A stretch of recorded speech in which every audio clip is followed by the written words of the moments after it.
برادران ملت اسلامی، السلام علیکم ورحمۃ اللہ وبرکاتہ۔ الحمد للہ الحنان المنان الذي خلق الانسان وعلمه البیان، والصلاة والسلام علی رسولہ سید الانس والجان، وعلی آلہ واصحابہ ذوی الخیر والاحسان، اما بعد فاعوذ باللہ من الشیطان الرجیم، بسم اللہ الرحمن الرحیم۔ اولئک کتب فی قلوبہم الایمان وایدہم بروح منہ، صدق اللہ مولانا العظیم۔ بارگاہ رسالت معاذ صلی اللہ علیہ وسلم میں درود پاک کا ہدیہ پیش کریں۔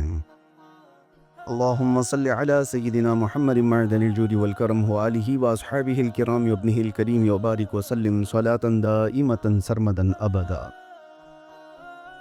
پھر کے گلی گلی تباہ، ٹھوکریں سب کی کھائی کیوں، دل کو جو عقل دے خدا تیری گلی سے جائے کیوں، جان ہے عشق مصطفیٰ روز فزوں کرے خدا، جس کو ہو درد کا مزہ ناز دوا اٹھائے کیوں۔ عزیزان گرامی وقار، آج پوری دنیا ایک ایسے عاشق صادق کی لکھے ہوئے کلام سے محظوظ ہو رہی ہے جس کو ہم امام اہل سنت مجدد دین و ملت امام احمد رضا خان نور اللہ مرقدہ کے نام سے یاد کرتے ہیں۔ اللہ تعالیٰ کا یہ بر صغیر کے مسلمانوں پر بڑا احسان ہے، بہت بڑا احسان ہے۔ نبی کریم صلی اللہ تعالیٰ علیہ وسلم کی یہ خاص عنایات ہیں۔ میں یہ سمجھتا ہوں میرے عزیزو کہ اس وقت میں انہوں نے بیڑا اٹھایا اعلیٰ حضرت امام احمد رضا خان ہیں، جس وقت امت کی نیا بھنور کے شکار ہو چکی تھی۔ ایک ایسے طوفان میں ہم گھرے ہوئے تھے جہاں عقیدہ بچانا مشکل تھا۔ اس وقت ہمارے عقیدوں کی حفاظت کیا اپنے قلم سے، اپنی زبان سے، اپنے افراد سے۔ 100 سال گزرنے کے بعد آج تک الحمدللہ وہ ایمان کی گرمی ہر سنی میں موجود نظر آتی ہے۔ ہندوستان کیا، پاکستان کیا، بنگلہ دیش اور آس پاس کے اردو زبان بولنے والے تقریباً مسلمانوں میں ایک عقیدے کی پختگی پیدا کرنے کا کام کیا، بلکہ اپنے جو اپنے مکتبہ فکر سے کوئی تعلق ہی نہیں رکھتے، ان لوگوں کا بھی یہ کہنا ہے کہ اگر اس زمانے میں کسی کے اندر ویسا عشق دیکھنا چاہتے ہو جیسا صحابہ رسول اللہ سے کرتے تھے، تو یہ اس جماعت کے لوگ کہتے ہیں ویسا عشق اس زمانے میں کہیں ملتا ہے تو وہ بریلی کے امام احمد رضا خان ہے، جنہوں نے اپنا سب کچھ رسول اللہ صلی اللہ علیہ وسلم کی زندگی کے لیے، ان کے قدموں کے لیے اپنا وقف کیا تھا۔ اپنے دل کا ہے انہی سے آرام، کہتے ہیں اپنے دل کا ہے انہی سے آرام، سونپے ہیں اپنے سارے انہی کو کام، لو لگی ہے کہ اس در کے غلام چاہ رہے درد رضا کرتے ہیں۔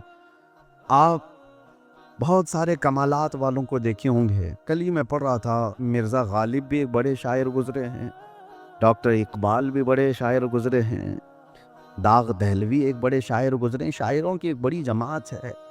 لیکن مرزا غالب کی بہت ساری چیزیں مشہور ہیں۔ 75% مرزا غالب کے لکھے ہوئے کلام اپنے زمانے کے بڑے نوابوں کے لیے یا اس زمانے کے بڑے گورنر جو لوگ تھے ان کی شان میں لکھے ہوئے قصیدے 75% ہو جاتے ہیں۔ اکثر حصہ کلامات ان کے کلاموں کا وہ اس زمانے کے بڑے لوگوں کی تہنیت میں ہے، اس لیے کہ زمانہ تھا، آج بھی ہے۔ شاعر لوگ دولہا بیٹا ہو تو صحرا اس کی شان میں پڑھتے ہیں، کوئی سیٹھ صاحب ہو تو اس کی شان میں شعر پڑھیں گے، کیوں؟ کچھ نذرانے ملتے ہیں۔ جس کی شان میں شعر و شاعری کری جائے گی وہ نکال کر گڈیاں اس کے اوپر پھینکتا ہے، تو شاعر کا مزاج ہے، یہ برسوں سے یہی چلتا آ رہا ہے۔ تو اس زمانے میں بھی شعراء نے یہی اپنایا، آج بھی چل رہا ہے۔ لیکن شعر و شاعری کے میدان میں کہ انقلاب برپا کرنے والی ذات امام احمد رضا خان کی ہے۔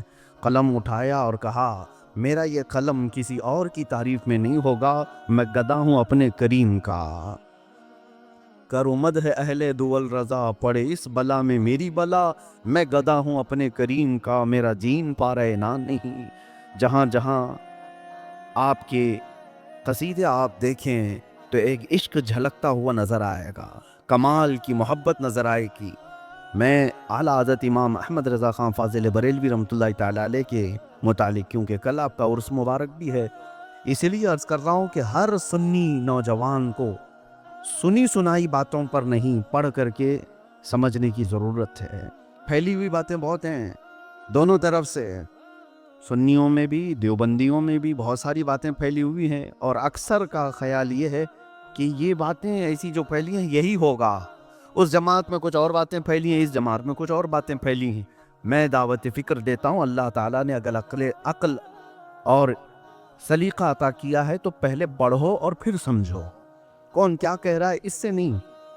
کچھ سنی جو ہوں گے وہ بہت بڑا چڑھا کر کے بھی بول رہے ہوں، غلط باتیں بھی کہہ رہے ہوں گے، ہوتا ہے جذبات میں، بہت سارے لوگ چوہے کو شیر کہہ رہے ہوں، زمین کو آسمان کہہ رہے ہوں، چونٹی کو ہاتھی کہہ رہے ہوں، یہ مبالغہ آرائیاں بھی ہوتی ہیں، اور کبھی دشمنی میں بھی آدمی یہی کام کرتا ہے، بہت چھوٹی سی چیز ہو رہی ہوگی لیکن اس کو بہت بڑا چڑھا کر کے بول رہا ہوتا ہے، تصویر کچھ اور ہوگی، اس کا بیان کچھ اور کر رہا ہوگا۔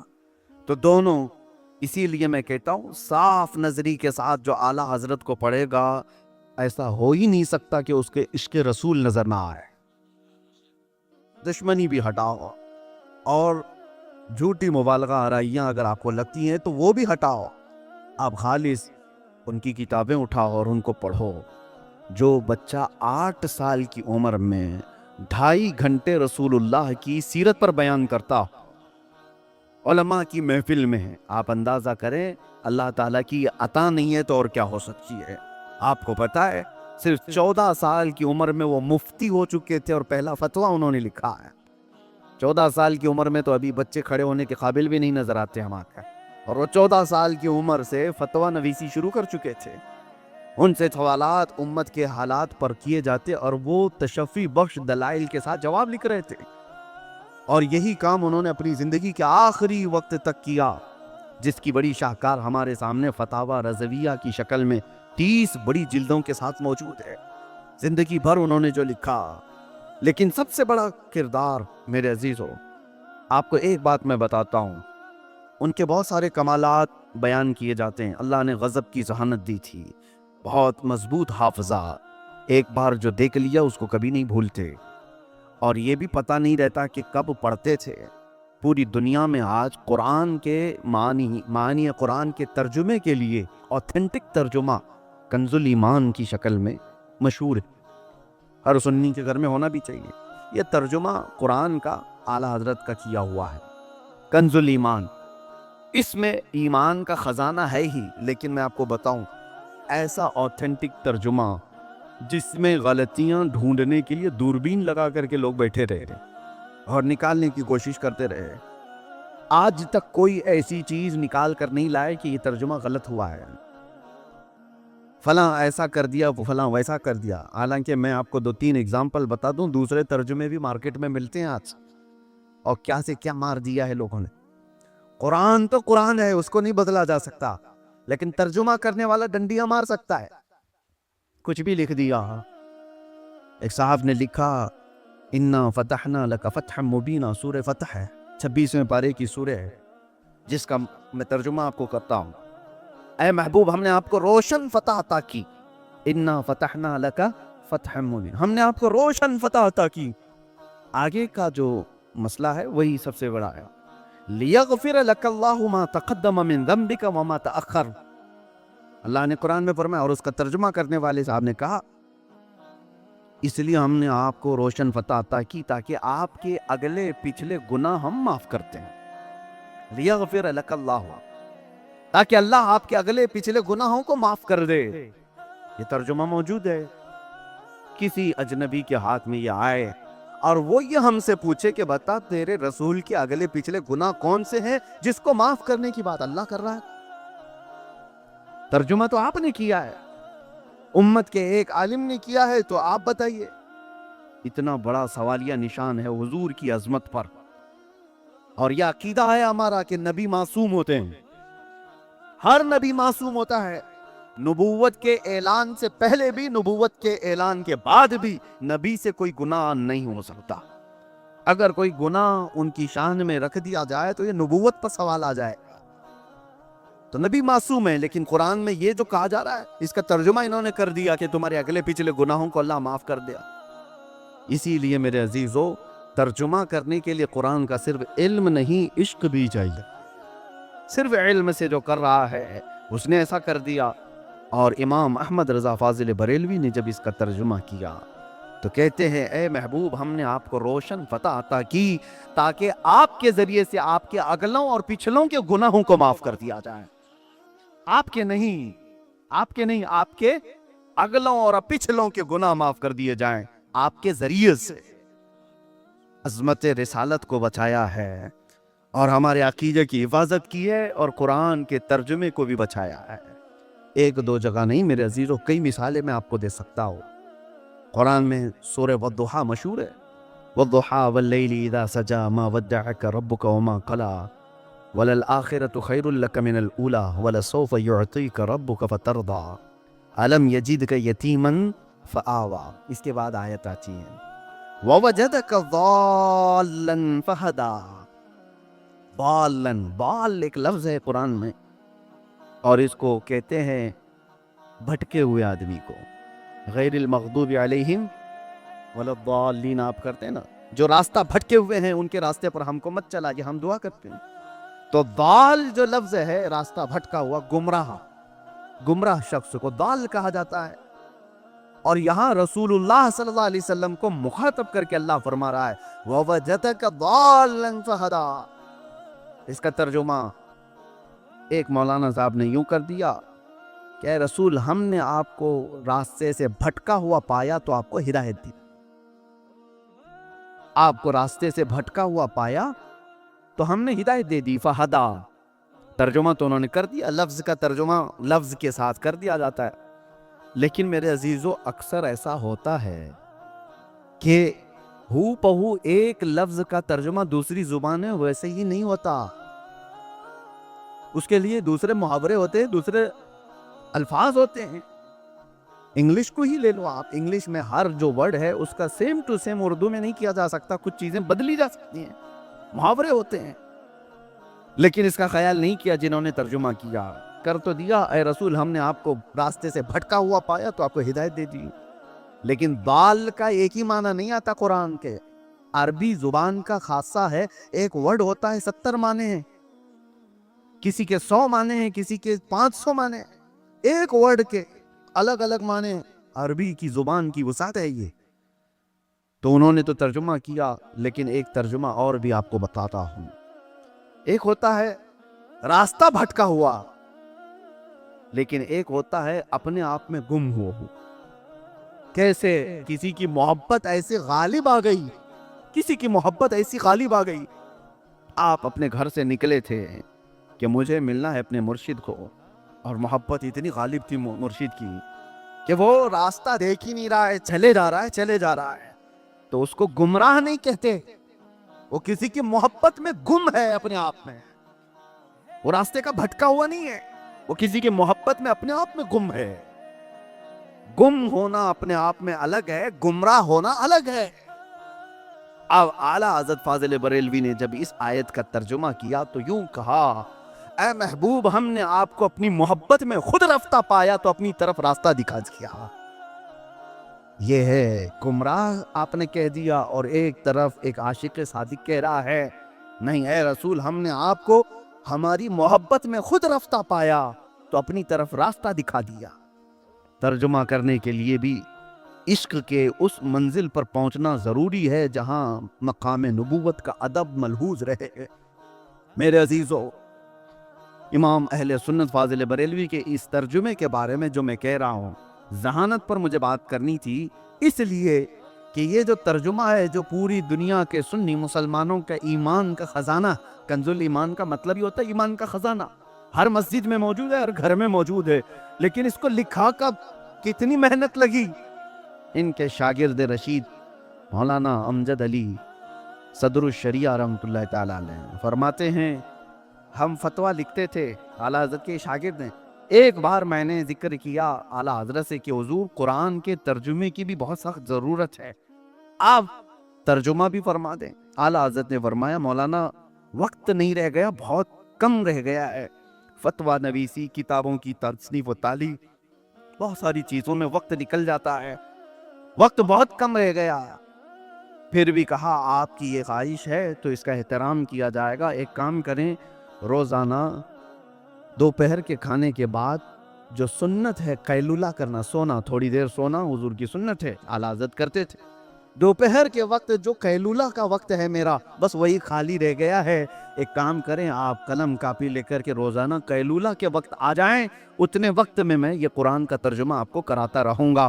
صدر الشریعہ فرماتے ہیں جس وقت اعلیٰ حضرت کے وہ تھوڑی دیر آرام کرنے کا وقت ہوتا تھا، آپ نے وہ وقت بھی ختم کیا اور اس وقت میں یہ قرآن کا ترجمہ روزانہ لکھاتے رہے، اور تھوڑے ہی دن گزرے تھے کہ کنز الایمان کی شکل میں ہمارے پاس ترجمہ آ گیا۔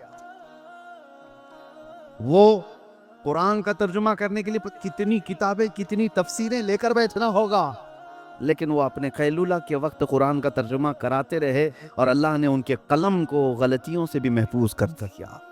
عزیزان گرامی وقار، یہ سب باتیں جو میں کہہ رہا ہوں، ان کا کمال، ان کا علم، ان کا تقویٰ، ان کی طہارت، ان کی ذہانت، یہ سب چیزیں یہ کسبی نہیں ہوتی، کمائی ہوئی نہیں ہوتی۔ ایسے آپ کو میں بتاؤں ذہانت کے ان کے قصے۔ ایک صاحب مولانا آئے کاکوروی صاحب، انہوں نے حضور صلی اللہ علیہ وسلم کی شان میں ایک معراج کا قصیدہ لکھا تھا، اور اس میں کاشی، گنگا جل سب کے ذکر موجود تھے۔ تشبیہ دینے کے لیے شاعر کہتا ہے کہ انہوں نے کچھ اشعار لکھے اور اعلیٰ حضرت کے پاس آئے اور کہا میں نے کچھ اشعار معراج کے واقعے پر لکھے ہیں حضور کی شان میں۔ تو اعلیٰ حضرت نے پہلا ہی شعر پڑھا، اس کے بعد رکھا، کہا کہ ٹھیک ہے بیٹھے آپ، عصر کی اذان ہو گئی، کہا نماز پڑھنے کے لیے جاتے ہیں۔ عصر کی سنت پڑھی، اور عصر کی سنت اور فرض کے بیچ میں کتنا وقت ملتا ہے، اس میں اعلیٰ حضرت نے معراج کا قصیدہ لکھنا شروع کیا۔ فرض نماز ہو گئی اور اس کے بعد آئے، عصر کے بعد بیٹھے، کہا کہاں ہیں کاکوروی صاحب؟ ان کو بلایا گیا کہ آئیے، تو وہ اپنا قصیدہ لے کر آئے تھے۔ آپ نے کہا آپ رکھیے اور میرا سنیے۔ اعلیٰ حضرت نے اپنا لکھا ہوا سنانا شروع کیا۔